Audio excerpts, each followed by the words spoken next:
disruption. You hear that word in big tech a lot. But when it comes to cars, what makes a car disruptive? Maybe it's the design, maybe it's the features it comes with, maybe it's the story behind it, maybe it's the price. But sometimes, most times, actually it's a combination of all those things. And it's the case with the Chery Omoda 5, which is behind me right now. It's a car that Malaysians have been waiting for a long time to arrive, myself included. So I'm Jim, this is Carlist, and this is the Chery Omoda 5.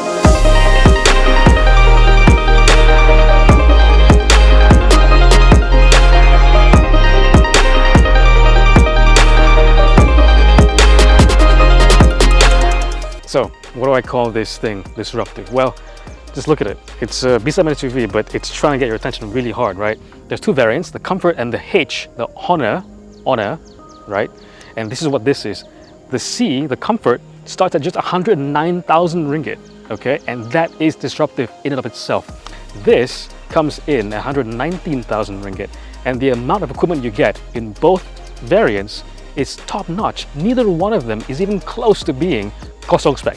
And that's because Chery is doing CKD from the start. So every single Tigo 8 Pro or Omoda 5 or any other future model they bring in is going to be manufactured and assembled in Kulim. So that's why the pricing is so good. And look at it, it just wants your attention, so you can't even ignore it if you don't like the price. This whole integrated body color front nose over here with the grille, that's a little unusual for itself.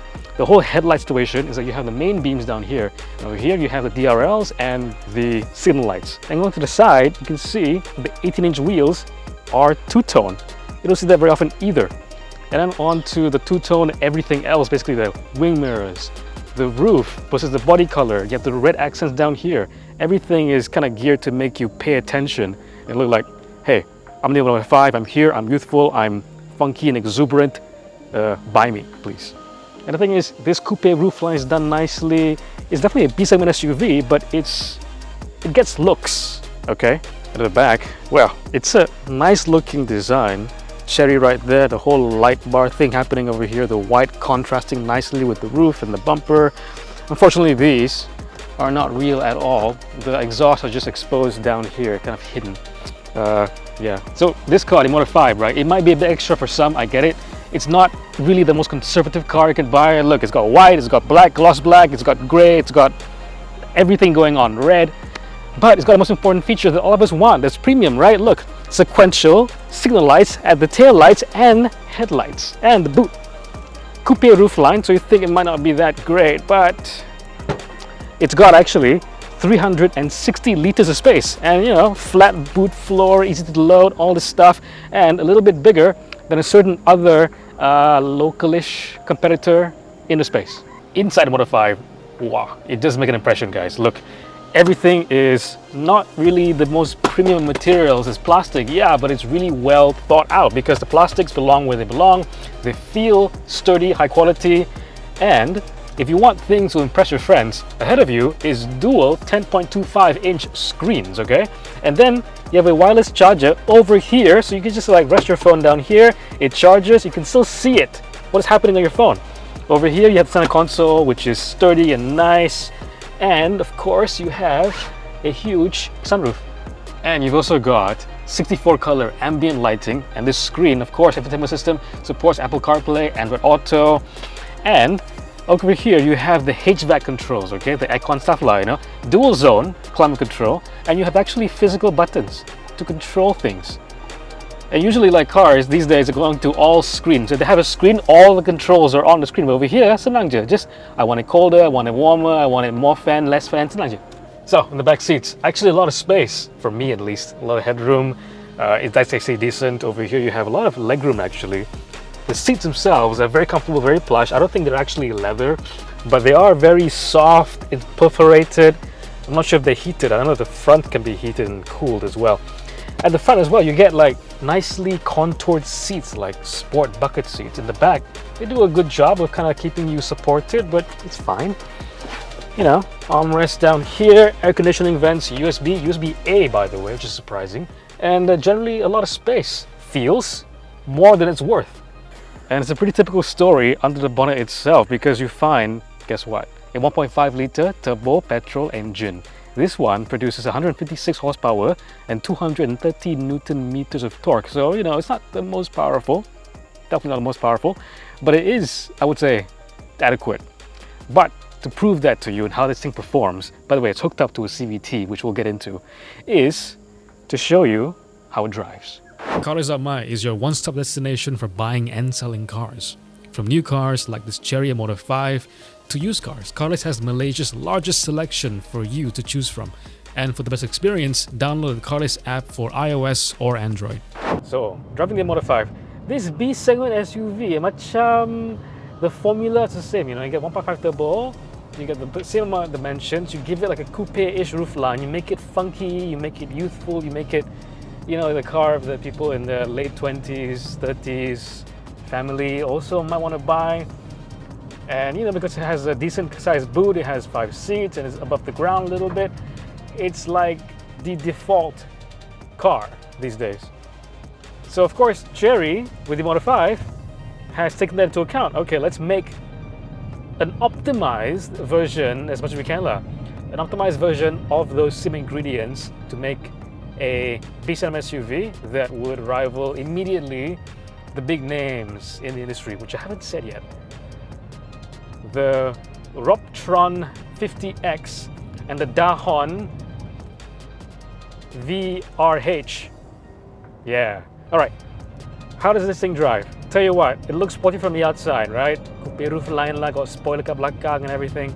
I gotta say, this car doesn't drive the best. It's definitely not made for handling. Interestingly, in the middle over here, behind the kind of useless gear lever, there is a mode button. I press it, I can only choose between sport and eco. No in between, no normal. Either you be very eco or very sport. So, 1.5 turbo, 156 horsepower, so fine, it's okay. 213 Newton meters of torque, that's the important part. It does tend to make a bit of a noise. You know, it gets pretty vocal. Vocal at around, you put your foot down and it doesn't really take a lot of revs to make this thing vocal. Not the best vocals, not very good vocals, but it is vocal. And can you tell not? It's got a CVT.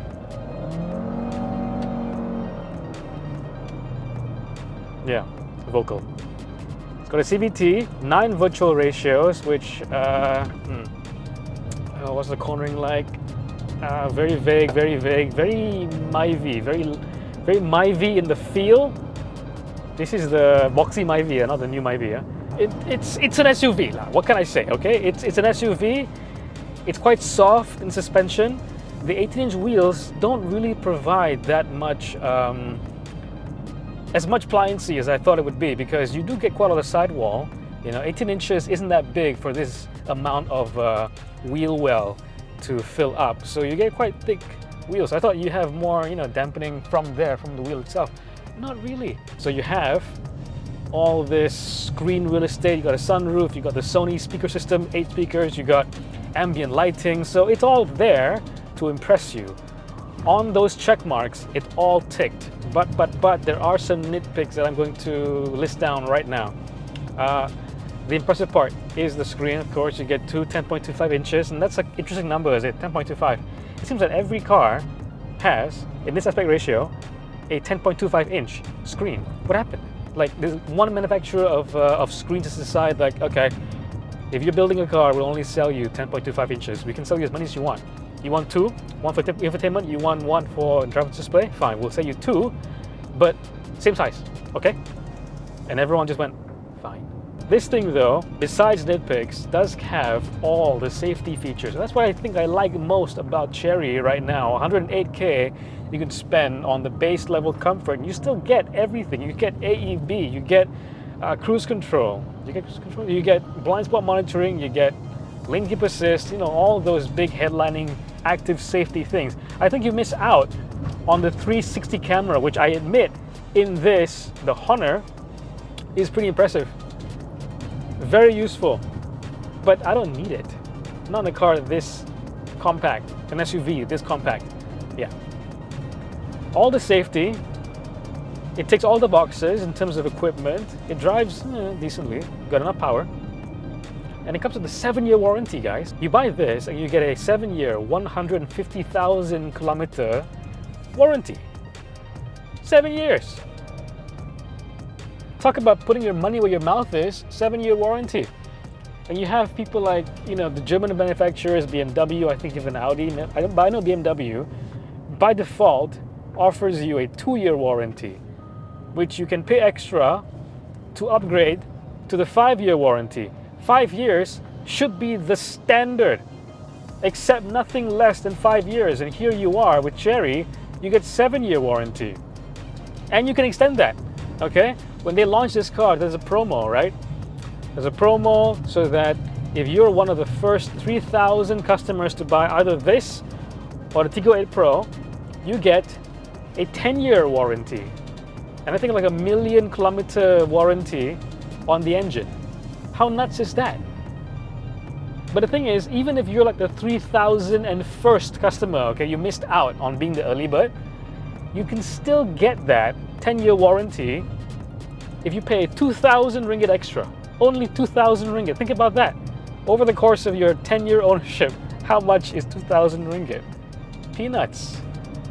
But wow, 10-year warranty, price is incredible, ticks all the boxes.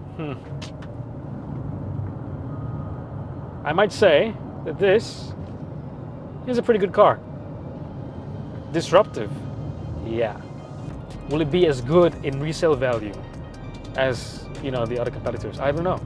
Chery are a new brand to Malaysia, but I think right now they're proving themselves to be pretty invested. Pretty invested in proving themselves to you, the customer.